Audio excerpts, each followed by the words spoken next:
औरत ही क्यों?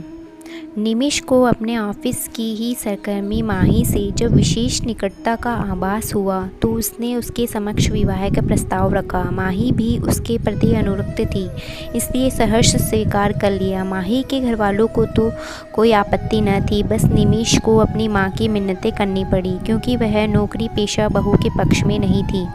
उनका मानना था कि नौकरी पेशा बहू घर गृहस्थी में और बच्चों पर ध्यान नहीं देती। उनकी प्राथमिकता करियर ही होती है, जबकि वो चाहती थी गृहस्थी के प्रति पूर्णतः समर्पित बहू। लेकिन बेटे की इच्छा के आगे आत्मसमर्पण कर दिया। वे अपने गांव वाले घर में ही रहकर खेतों की देखभाल करती थी। पिता थे नहीं, वह बेटा निमिष पुणे में था। ऐसे में उनकी सोच थी कि जब वो बेटे के पास कुछ महीने को जाए तो उनकी पूरी सेवा सत्कार किया जाए, जो कि अब उन्हें संभव न लगता। वो असंतुष्ट होकर कहती फिरती, नौकरी वाली बहुएं हमारी क्या खाक सेवा करेगी, उन्हें तो खुद हर समय नौकर चाहिए। घर का काम तो क्या करेगी, खाना पकाने के लिए भी नौकर चाहिए। हम जाएंगे तो हमें भी सुख क्या मिलेगा, उल्टा उनकी ही नौकरी बजानी पड़ेगी। विवाह के समय तो वह बेटे बहू के साथ नहीं रह पाई। वे हनीमून पर चले गए, वे अपने गांव आ गई। अब रक्षाबंधन और तीजों के समय जब निमिष ने आने का आग्रह किया तो वे वहां आने को तैयार हो गई, लेकिन मन अशांत था, सुकून न था। उन्हें लग रहा था कि वहां जाकर भी तो अकेले ही रहना है। वो दोनों तो ऑफिस निकल लेंगे, पीछे से बुढ़िया अकेले रहे और उनकी गृहस्थी संभाले। सारी जिंदगी खटखट के निकल गई और बुढ़ापे में भी कोई सेवा की उम्मीद नहीं।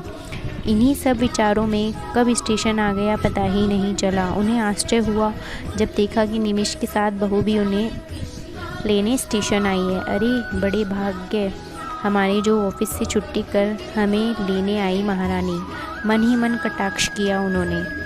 घर पहुंचकर देखा तो एक बारगी वाह वाह करने को मन कर गया। करीने से सजाया तराशा हर कोना सुव्यवस्थित था।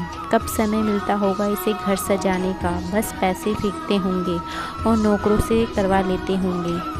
इसमें गृहिणी के हाथों की सुघड़ता तो ना दिखती, जरूर कोई एक्सपर्ट नौकर ही रखा होगा, मन ही मन सोच रही थी। कुछ देर में बहू अदरक वाली चाय और पकोड़े ले आई। मन तृप्त हो गया। अरे पकोड़े बनाने आते हैं इसे, और चाय भी तो कितनी स्वाद बनी। कुछ देर लेट के उठी तो 8 बज गए थे। निमिष ने कहा कि खाना तैयार है। किसने बनाया खाना, उन्होंने पूछा तो निमिष ने कहा हम दोनों ने मिलकर बना लिया।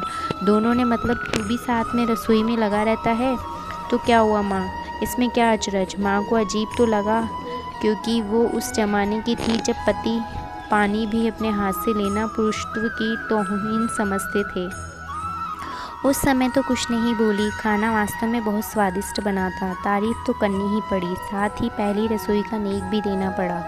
गांव में तो वे सुबह 5 बजे उठ जाती, लेकिन पता नहीं यहाँ स्थान परिवर्तन की वजह जिम्मेदारियों से मुक्ति या थकान का असर था कि उनकी नींद 8 बजे खुली। देखा तो दोनों बेटा बहू नहा धोकर ऑफिस के लिए तैयार थे।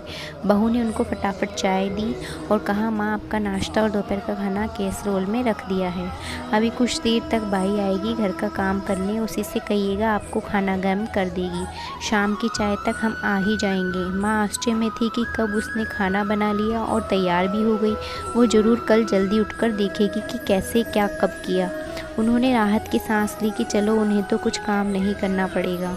शाम को दोनों ऑफिस से आए। उन्होंने देखा बहू चेंज करने चली गई और निमिष ने चाय चढ़ा दी सबके लिए।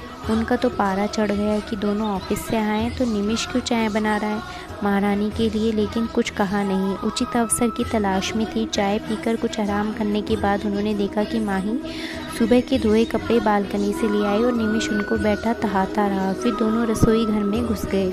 उन्होंने जाकर देखा तो एक तरफ निमिष सब्जी छौंक रहा था और माही आटा गूंद रही थी। आपस में बातें भी कर रहे थे, काम भी कर रहे थे। माँ के लिए तो ये बिल्कुल अजीब था। उन्हें बर्दाश्त नहीं हुआ कि बेटा ऑफिस से आकर घर के काम में जुट जाए औरतों की तरह।